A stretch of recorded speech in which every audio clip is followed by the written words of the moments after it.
উপজেলার মধ্যে সবচেয়ে ভালো বা জমজমাট পুজো বধেশ্বর হয় সেটা সবাই জানেন। তো আমি বধেশ্বরের সন্তান হিসেবে সবাইকে একটু দাওয়াত দিই, এটা আমার বক্তব্য ছিল। আর ছাত্র প্রতিনিধি হিসেবে বলছি, গতবারও দেখেছি, এবারও দেখি আমরা আপনাদের সাথে সর্বত্র আছি। এখানে আইন শৃঙ্খলা যারা আছেন, যারা আমাদের সাথে আছেন, পুলিশ আছেন, আনসার বিডিপির লোকজন আছেন, তারা কাজ করবেন। এরপরেও প্রত্যেকটা পুজোতে দেখা যায় অস্থায়ীভাবে কিছু আনসার নিয়োগ করা হয়।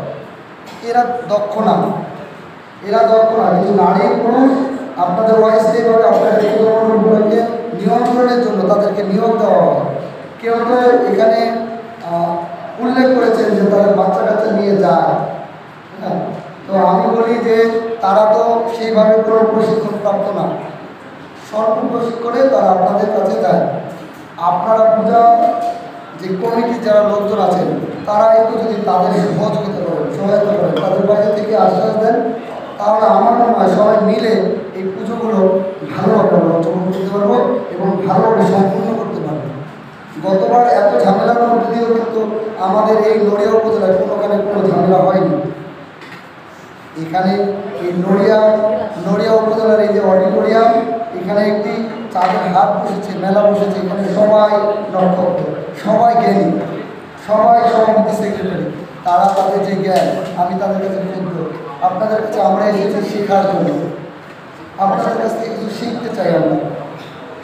আমাদেরকে আপনাদের পাশে রাখুন, আমরা কিছু শিখি, আপনাদের সাথে সহযোগিতা করি আপনাদের সন্তান হিসেবে। আপনাদের যদি মনে হয় কোনো মণ্ডপে কোথাও যদি ঝামেলা মনে হয়, আমাদের রয়েছে মনে আছে, ওনাদের সাথে ফোন দিবেন, আমরা আপনাদের পাশে থাকবো।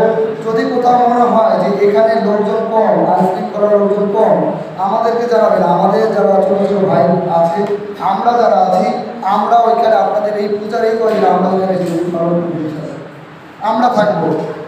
যতক্ষণ আপনাদের প্রয়োজন ততক্ষণ আপনাদের মণ্ডপগুলো আমরা পাওয়া যাবো, ততক্ষণ আপনাদের কাছে আমরা থাকবো। সিসিটিভি ফুটেজের একটা বিষয় আসছে, আধুনিকতার ছোঁয়া। এখানে দেখা যায় যে ম্যাক্সিমাম জায়গায় এখন সিসিটিভি ফুটেজ থাকে বা সিসিটিভি ক্যামেরা লাগানো হয়। আপনারা যাদের দিয়ে ডেকোরেটর করান, যাদের দিয়ে কাজ করান, লাইটিং করান, তাদের কাছে যদি আপনারা করেন তাহলে সম্পূর্ণভাবেই দেখা যায় সিসিটিভি ফুটেজ লাগানো সম্ভব, অস্থায়ীভাবে লাগানো সম্ভব। এটা যদি আপনারা করেন তাহলে আরেকটু ভালো হয়। এবং পুজোতে দেখা যায় আপনারা যে আমাদের তো সবাই একসাথে করে ঢুকি এবং হইচই করতে করতে ঢুকি, খাওয়া দাওয়া এইগুলো থাকে। তো আমরা গতবার একটা জিনিস দেখেছি, আমরা বেশ কয়েকটা জায়গায় ধরেছিলাম, চোর ধরেছিলাম। হ্যাঁ, সেখানে দেখা যায় বিশেষ করে আমি মোটামুটি নড়িয়াতে 4টা মণ্ডপে আমরা ধরেছিলাম নারী চোর, যারা বিভিন্ন রকমভাবে কানের দুল বা চেন এইগুলো ধরে টানাটানি করে। এই জায়গাগুলো যদি আমাদের যে জায়গা, যে আইন শৃঙ্খলা যারা আছেন তাদেরকে আমরা চিন্তা করে যাওয়ার করি, নারীদের যদি এখানে একটু বেশি নিয়োগ করা যায়, আর যারা মণ্ডলের সাথে যুক্ত তাদের বিষয়ে বলি, আপনারা যদি এইটা একটু চেষ্টা করা যায়, যেহেতু আপনারা করেন, নারীদের আলাদা দিক দিয়ে ঢোকার চেষ্টা করা বা পুরুষদের পড়ানোর চেষ্টা করা আছে। এরপর আমাদের কমিটি যারা আছেন তারা যদি একটু নিজেরা একটা কমিটি করেন যে আমরা একটু গোয়েন্দা সংস্থা হিসেবে কাজ করব, বিভিন্ন জায়গায় আপনাদের লোকগুলাই কিন্তু গোয়েন্দা সংস্থার মতো গোয়েন্দার মতো বিভিন্ন জায়গায় থাকতো, তারা একটু দেখলো যে এখানে কোনো সমস্যা হচ্ছে কিনা। তারা দেখার পরে তারা আমাদের আইন শৃঙ্খলা যারা আছে, আমাদের আনসারে যারা পুলিশের যারা আছেন তাদেরকে ইনফর্ম করবেন। আপনি সাধারণ মানুষ যদি একজনের সাথে ঝামেলা করেন, ওইখানে দেখা যায় হিতে বিপরীত হয়ে যায়, ওখানে ঝামেলা হয়ে যায়, হজবরল হয়ে যায়, ওখানে ঝামেলা সৃষ্টি হয়, পরে পুলিশ বুঝতে পারে না যে সবাইকে কিনে। আপনি আপনার দায়িত্বটা পালন করেন, আপনি আপনার যে কমিটি, যে কজন গোয়েন্দা হিসেবে কাজ করবে তাদের নাম্বারগুলো পুলিশের ওখানে থাকবে। আপনারা শুধু ফোন করে পুলিশকে বলবেন এখানে এটা একটু সন্দেহজনক, এখানে ঝামেলা আপনারা আসেন, পুলিশ যে সেটা নিয়ন্ত্রণ করবে। তাহলে দেখা যায় একটা সুন্দর একটা পরিবেশ থাকবে। এটা আমার একান্ত অনুরোধ সবার কাছে, আমার কাছে মনে হয় ভালো কিছু হবে। আমরা একটা উৎসব পেয়েছি, আপনারা বাংলাদেশের প্রেক্ষাপটে হিন্দুর তুলনায় মুসলমানের সংখ্যা বেশি।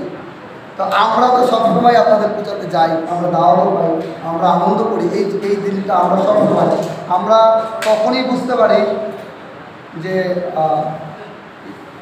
সড়কটা কোথায়। আমরা কখন বুঝি।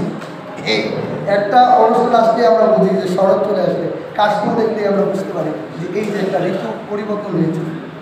তা আমরা সেটাকে উপভোগ করি, আমরা পয়লা বৈশাখকেও উপভোগ করি। আপনাদের মাধ্যমে আমরা অনেক কিছু পাই, আপনারা আমাদেরকে কিছু উপহার দেন, আমরাও সেটাকে গ্রহণ করার জন্য আমরা আপনার চেষ্টা করি। আপনারা আমাদেরকে শুধু একটা জিনিস বলি, রাজনৈতিক দল হিসেবে বলি না, সকল রাজনৈতিক দলের লোকজনই আপনাদের পাশে থাকবে। আমি আমার স্যারের প্রতি ভক্তি রেখে আমি আমার বক্তব্য শেষ করছি।